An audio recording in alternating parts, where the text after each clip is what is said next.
अभिवादन स्वीकार कीजिए। मैं हूं आपका एडवोकेट देव भास्कर मिश्र और आप देख रहे हैं अपना प्रिय चैनल लाभित भास्कर। साथियों, जमीन बेचने खरीदने पर यह सावधानी बरतनी चाहिए, वरना नए कानून में जेल भी हो सकती है। अब जमीन खरीदने और बेचने वाले दो प्रकार से होते हैं। एक तो धंधेबाज होते हैं, वो आदतन जमीन खरीदते हैं और उसमें से अपना लाभांश लेते हुए किसी दूसरे को वो प्रॉपर्टी फिर सेल करा देते हैं, जिसे आप सभी प्रॉपर्टी डीलर कहते हैं। अब ये तो धंधेबाज होते हैं, कुछ पॉइंट के कमीशन पर अपनी जमीन को खरीदवाते हैं और किसी से बेचवाते हैं। अब इनको इससे लेना देना नहीं रहता है कि जमीन सही बिक रही है, गलत बिक रही है, खारिज दाखिल उसकी हो रही या नहीं हो रही। उनकी निगाह सिर्फ अपने कुछ परसेंट के कमीशन पर होती है। लेकिन यहीं पर यह भी देखने वाली बात होती है कि कुछ व्यक्ति मजबूरी में अपनी जमीन किसी को बेचते हैं। अब वो मजबूरी मेडिकल की भी हो सकती है या बिटिया की शादी के लिए भी हो सकती है।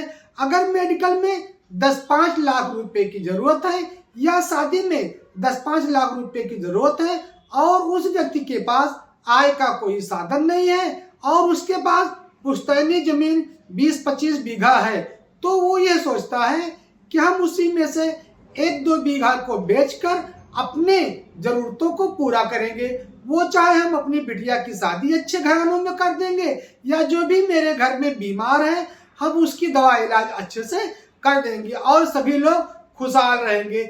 आखिर तो मेरे पास 10-15 बीघे जमीन है ही, हम इतनी जमीन को क्या करेंगे? यदि मेरा परिवार सुखी नहीं रहेगा तो इस जमीन का मुझे क्या लेना देना। इसी उद्देश्य के लिए वो अपने परिवार को, अपने बिटिया को खुशहाल करने के लिए अपनी जमीन का एक टुकड़ा 1 बीघा या स्क्वायर फीट में उसको बेच देता है और अपनी जरूरतों को पूरा कर लेता है। लेकिन यहीं पर जो जमीन खरीदने वाले हैं उनको भी यह सावधानी रखना चाहिए कि जिस व्यक्ति की वो जमीन खरीद रहे हैं उस जमीन की वो वास्तव में सर्च करा लें। जहां रजिस्ट्री ऑफिस है वहां पर जाकर उनको देख लेना चाहिए कि इस जमीन का कहीं ऐसा तो नहीं है कि उस व्यक्ति ने वसीयत कर दिया हो, किसी को जो है गिफ्ट डीड कर दिया हो या बैनामा कर दिया हो और आपको चीट करते हुए वो दोबारा उसी जमीन की रजिस्ट्री आपको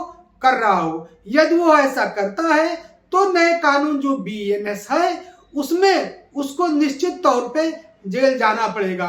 अब BENS की वो कौन सी धारा है जिसके तहत गलत जमीन बेचने पर वो जेल जा सकता है? उसके लिए BENS की धारा 338 बनी हुई है और BENS की धारा 318 सब क्लास 4 बना हुआ है।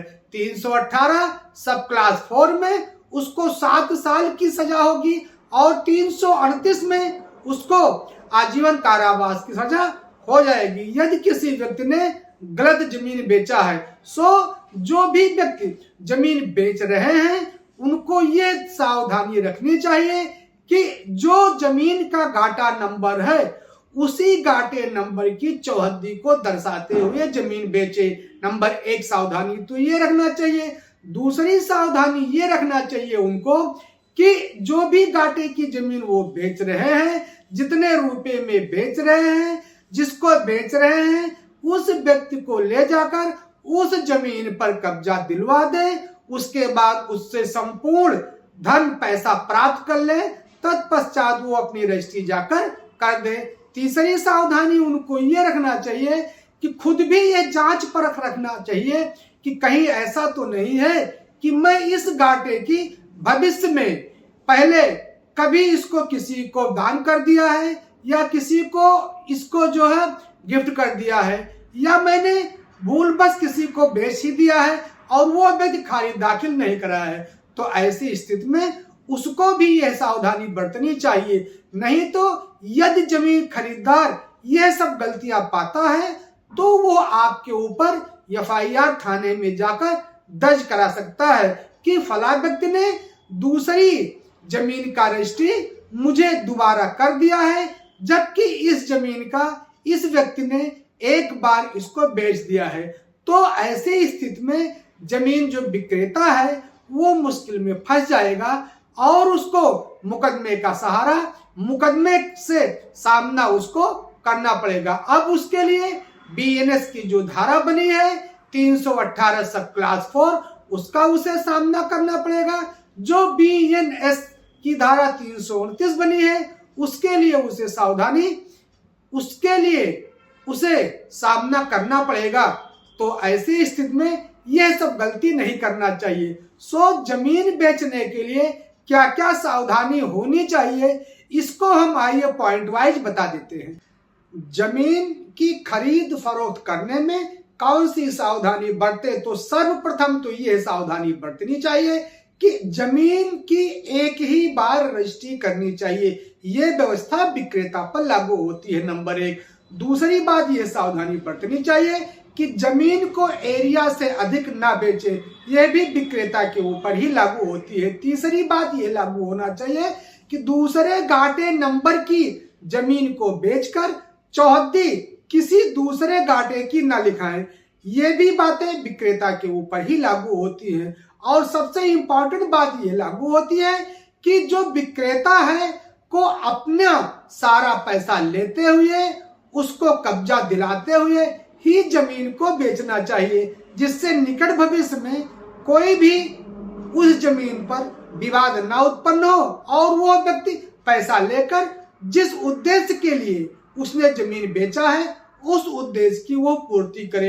अब यहीं पर जो खरीदार होते हैं उनको भी यहाँ पर ये ध्यान देना चाहिए कि वो रजिस्ट्री ऑफिस में जाकर उस जमीन का विधिवत मुआयना करा लें कि कहीं ऐसा तो नहीं है कि उस जमीन की हम दोबारा रजिस्ट्री कराने जा रहे हैं। उस जमीन को किसी को उस व्यक्ति ने, विक्रेता ने सेल डीड दे दिया है, गिफ्ट डीड दे दिया है, सो उसको हम जा रहे हैं बैनामा कराने।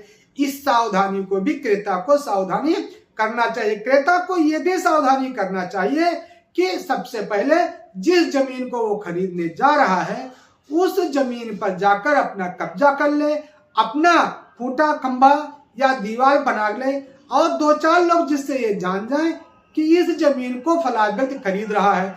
अब अगर कोई वाद विवाद होता है उस जमीन पर तो जो भी व्यक्ति आएगा वो सामने आ जाएगा और आप रजिस्ट्री कराने से पहले उस विवाद को आप निपटा सकते हैं।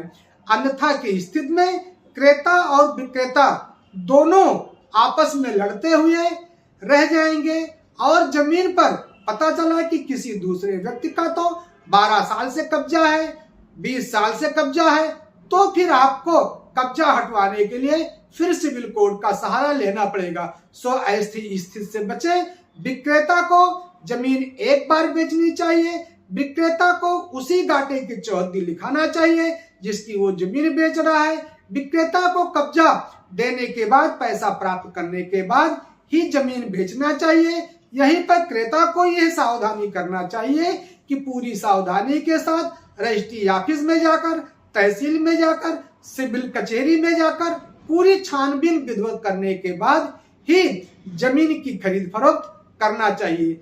यहाँ पर जमीन की खरीद फरोख्त में अगर कोई भी पक्ष घपला करता है, कोई भी व्यक्ति फराड करता है तो उसके लिए भारतीय नागरिक सुरक्षा संहिता की धारा 318 सब क्लास 4 के तहत 7 साल की सजा का प्रावधान है और बीएनएस की धारा 338 के तहत उसे आजीवन कारावास की सजा का प्रावधान है।